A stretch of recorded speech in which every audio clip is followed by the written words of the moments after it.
Naglabas ng mga video ang Armed Forces of the Philippines na nagpapakita po ng pagkuyog, pagbabanta at paninira ng ilang taga-China Coast Guard sa mga bangka ng Pilipinas sa Ayungin Shoal nito pong Lunes. Kasunod ng insidente, iginiit naman ng isang eksperto na wala pa ring basihan para pairalin ang Mutual Defense Treaty sa pagitan ng Pilipinas at Amerika.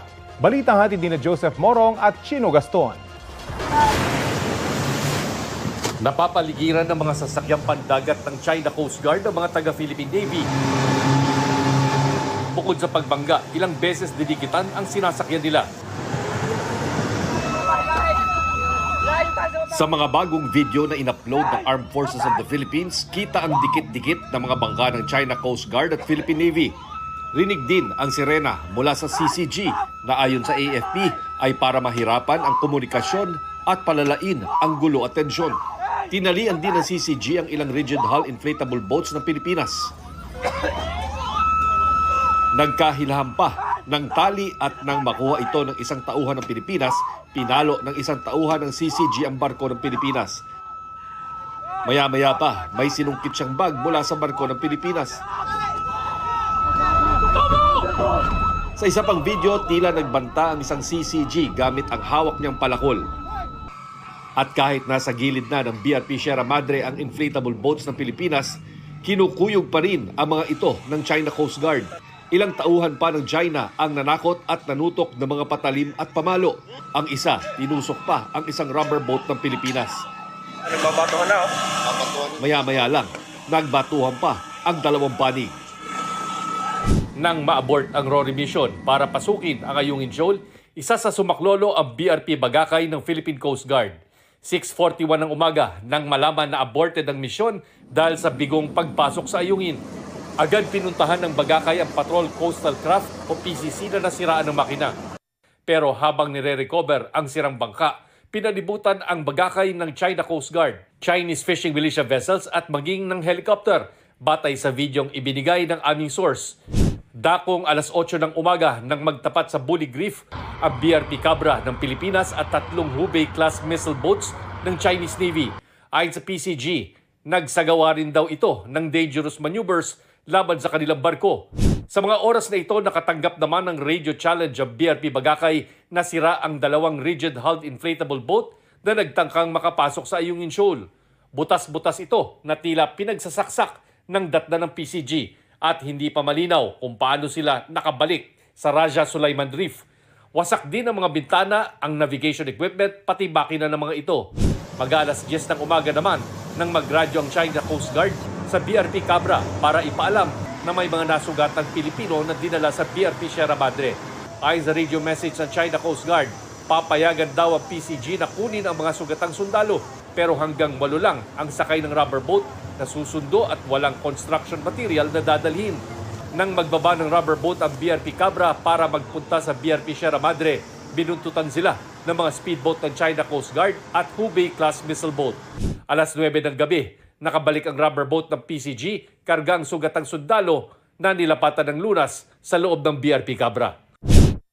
Ayon sa hepe ng AFP Western Command na si Rear Admiral Alfonso Torres, ibang taktika kumpara sa mga naunang resupply mission ang ginamit nila noong June 17. Kung nakagawa ng sibilyan na resupply vessel ang ginagamit na may escort na Philippine Coast Guard, ngayon mga bangka ng Philippine Navy ang sinubukan nilang ipasok sa Ayungin Shoal. It's my idea. It's actually operational matters and as far as the schedule and the conduct of the operation, I am taking responsibility of that.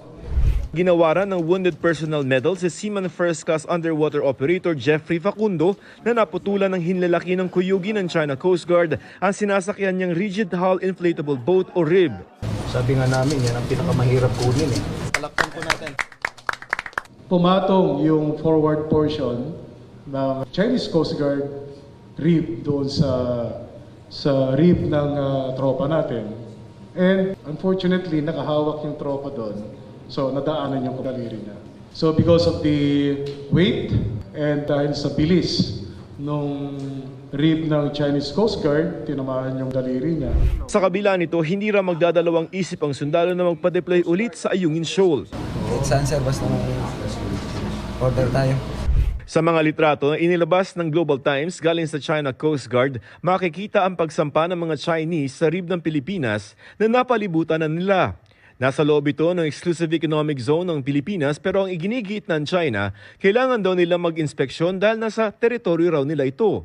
Sa kwento ng AFP, may bit-bit ang mga Chino ng mga kutsilyo at bolo at iwinasiwas ito sa mga sundalo ng Pilipinas na nakikipagtulakan sa kanila.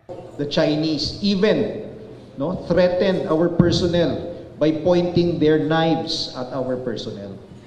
Despite this, lumaban po yung ating mga sundalo.